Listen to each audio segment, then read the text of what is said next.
Po si Madam Lover, at ngayon na naman po ay ipapakita ko sa inyo kung paano ko po i-depot yung aking philodendron, na kung may alam kayo nito. At ito po siya. Okay, so napakaganda po ng kanyang kulay. So ito, pwede rin po ito sa tubig mga beshi, pwede nito patubuin sa tubig mga beshi ko.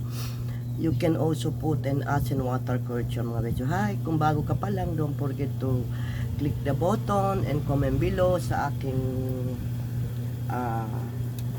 channel. Ngayon ipapakita ko sa inyo kung paano ko po i-report ito, philodendron to mga basic ko. Ito po ay humahaba ng todo to, tsaka madali lang to alagaan mga basic. Okay, so ngayon siyempre gagawa ko ng butas dito. Bali itong lupa po na gamit ko mix with the ano po mga besi, uling. Okay, may uling po to. Saka may lupa. Okay? So gagawin mo na lang, itutusok mo na lang dito sa ilalim. Okay? So para makita. Madali lang to patubuin mga besi ko kasi marami ako nito dati.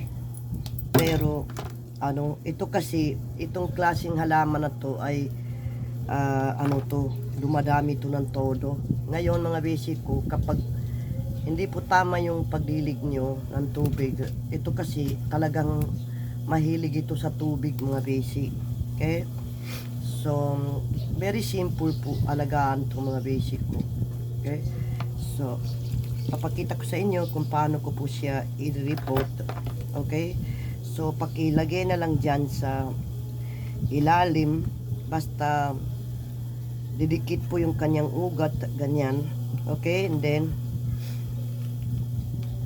lagyan nyo po siya ng ano, basta importante makadikit dito, makadikit po sa ano yung ugat niya.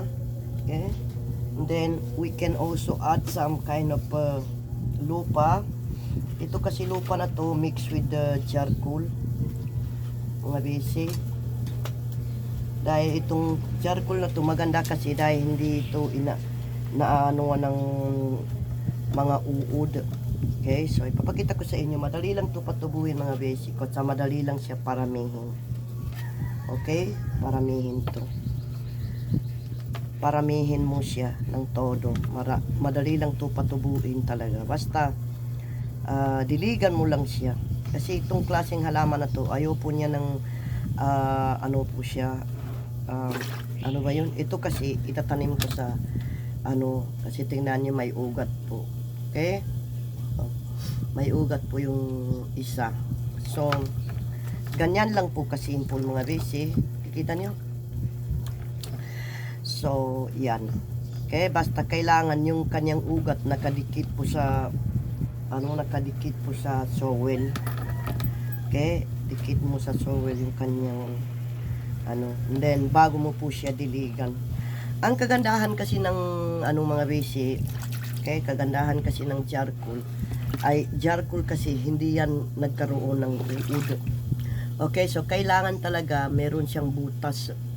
Okay, so ito po yung philodendron tawagin. Bali marami itong klaseng plants na to mga base, hindi lang to, pero marami mga pangalan yan. Tsaka kagandahan ito mga basic ko, napakaganda ng kulay niya, kaya po natin ito.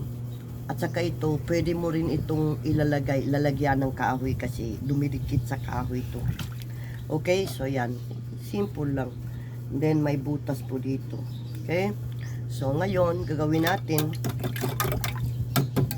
dahil may natira pa dito, meron pa pong natira isa, so ito naman isa sa paret ko na lang po mga basic. Okay, so wag na lang dito sa ano na to. Tapos ilalagay ko na lang dito sa ano na to, ayan no, diba po.